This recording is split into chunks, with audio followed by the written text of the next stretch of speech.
Remember when scary psychological movies didn't need sudden shock moments to mess with your mind?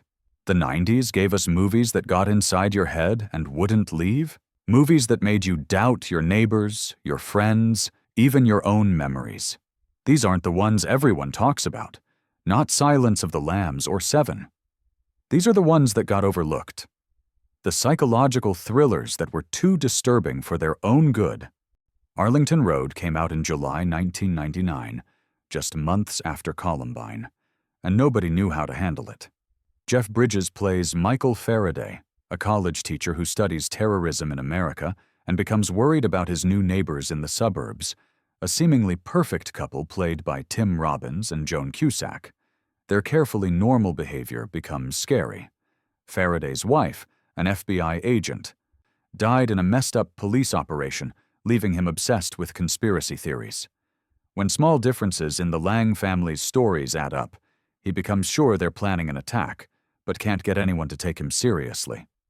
The movie was filmed in the Houston suburbs, using real neighborhood watch signs and homeowner group meetings as background.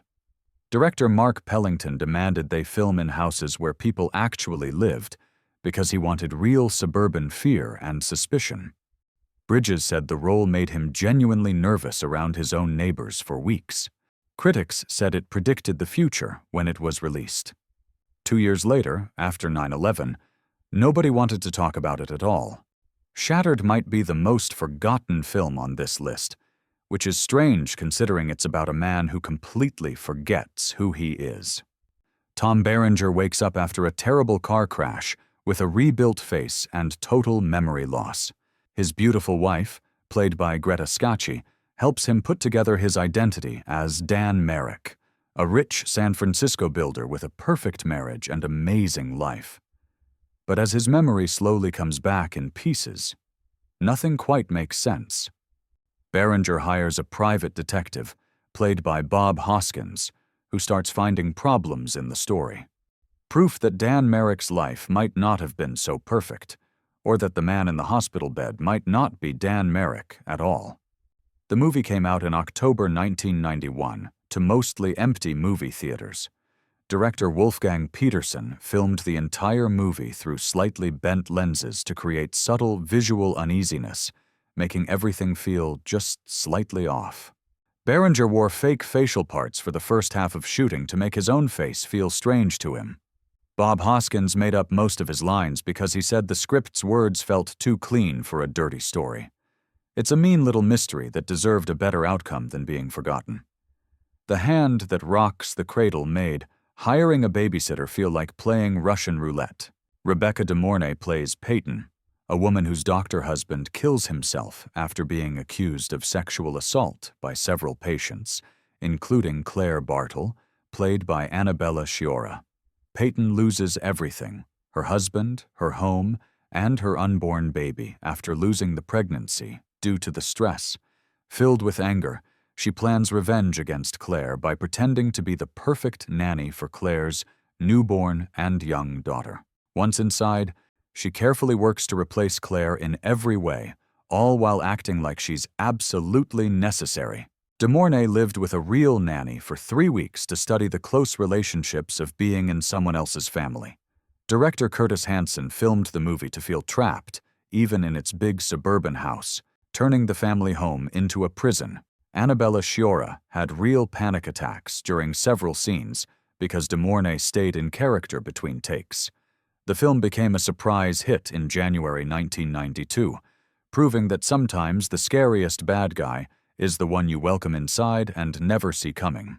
Jacob's Ladder opens with Tim Robbins as Jacob Singer, a mail carrier in 1970s New York City whose life is falling apart.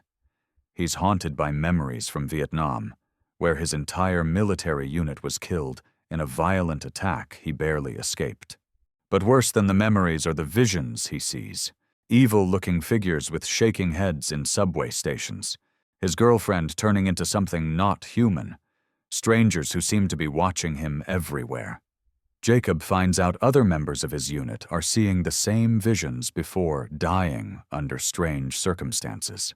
As he investigates, the line between his current life in New York and his past in Vietnam begins to disappear entirely. The movie refuses to give simple answers about what is or isn't real.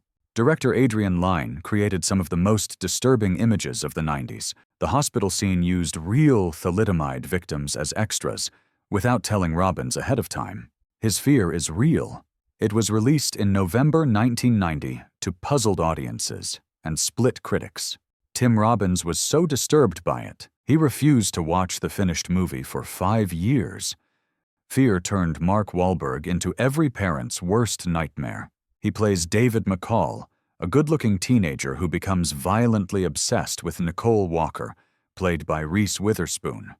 They meet at a Seattle nightclub, and David seems perfect, passionate, romantic, protective. Nicole's father, played by William Peterson, is suspicious right away, but she's 16 and in love for the first time. Then David's fake personality starts showing. He gets jealous, then bossy, then violent. When Nicole tries to break up with him, he gets worse, following her family and turning her friends against her. The film came out in April 1996, when Wahlberg was still trying to lose his Marky Mark reputation, and he succeeded by being genuinely scary. The chest-cutting scene where David carves Nicole's name into himself was Wahlberg's idea. He used a dull knife, but still made himself bleed, and director James Foley kept the camera running. The movie's showing of teenage relationship abuse was considered so realistic that some schools used clips in counseling programs. It's a dark, serious thriller that understood abusive relationships years before society caught up. Single white female created a phrase that became everyday language for crazy copying behavior, turning a simple roommate search into a horror story nobody wanted. Bridget Fonda plays Allie, a New York fashion designer who needs a roommate after breaking up with her boyfriend. Jennifer Jason Leigh answers the ad as Hetty, a shy, quiet woman who seems harmless enough. At first, Hetty is the perfect roommate. Thoughtful, helpful, eager to please. But then she starts dressing like Allie, copying her hairstyle, pushing herself into Allie's work life. When Allie tries to get back together with her boyfriend, Hetty becomes possessive and controlling. The copying grows from compliments into something far more dangerous, and Allie realizes too late that Hetty doesn't just want to be like her, she wants to become her, and she'll get rid of anyone who gets in the way. Lee spent weeks watching Fonda's behavior before filming started, studying how she held her coffee cup, how she pushed her hair behind her ears. She didn't tell Fonda she was doing it. It's psychological horror dressed up as a thriller. Lee makes Hetty's desperation feel almost sad before it turns deadly, which is exactly what makes it so disturbing. The Crush introduced audiences to a 16-year-old Alicia Silverstone, playing a teenager who becomes dangerously obsessed with an older journalist. Silverstone was actually 16 during filming, and her performance is unsettling exactly because she plays it as something copied but not understood. Cary Elwes plays Nick, a writer who rents a guest house from Adrienne's wealthy family. Adrienne develops an intense fixation on him, seeing his polite friendliness as romantic interest. When Nick starts dating someone his own age, Adrienne's obsession turns vengeful. She ruins his relationships, makes false accusations, and grows to increasingly dangerous acts of lying and trickery. Writer-director Alan Shapiro based the story on his own experience with a girl who stalked him, which he didn't reveal until after filming. Elwes was deeply uncomfortable with the kiss scene and requested a body double for Silverstone, but she insisted on doing it herself, saying it was important for the character. The film walked a tricky line between thriller and exploitation. With Silverstone's star-making performance, managing to be both vulnerable and genuinely threatening, it launched her career, but also typecast her in ways she'd spend years trying to escape. Malice sold itself as a medical thriller, but turned into something stranger. Bill Pullman and Nicole Kidman play a couple dealing with a mysterious serial rapist terrorizing their college town, while also struggling with infertility. When Kidman's character needs emergency surgery, Pullman's old college friend, A successful surgeon played by Alec Baldwin performs the operation, but removes her ovaries, claiming it was medically necessary.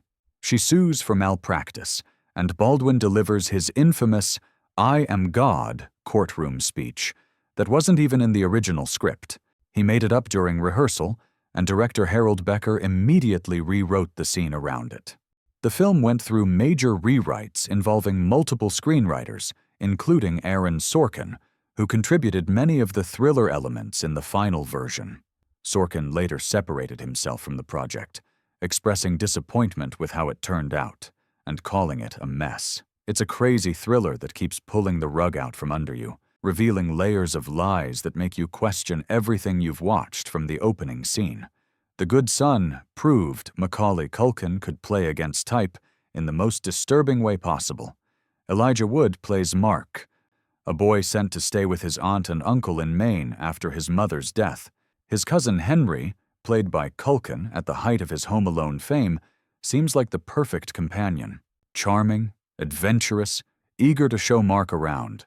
But small, cruel acts start appearing, and Mark realizes Henry isn't just troubled, he's genuinely dangerous.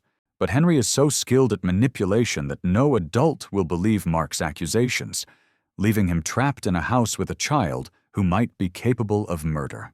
Released in September 1993, the film's most infamous moment is the cliff scene, where a mother must choose which boy to save. It was shot on location in Maine during an actual storm, and the stunt coordinator quit the day before, calling it too dangerous. They shot it anyway.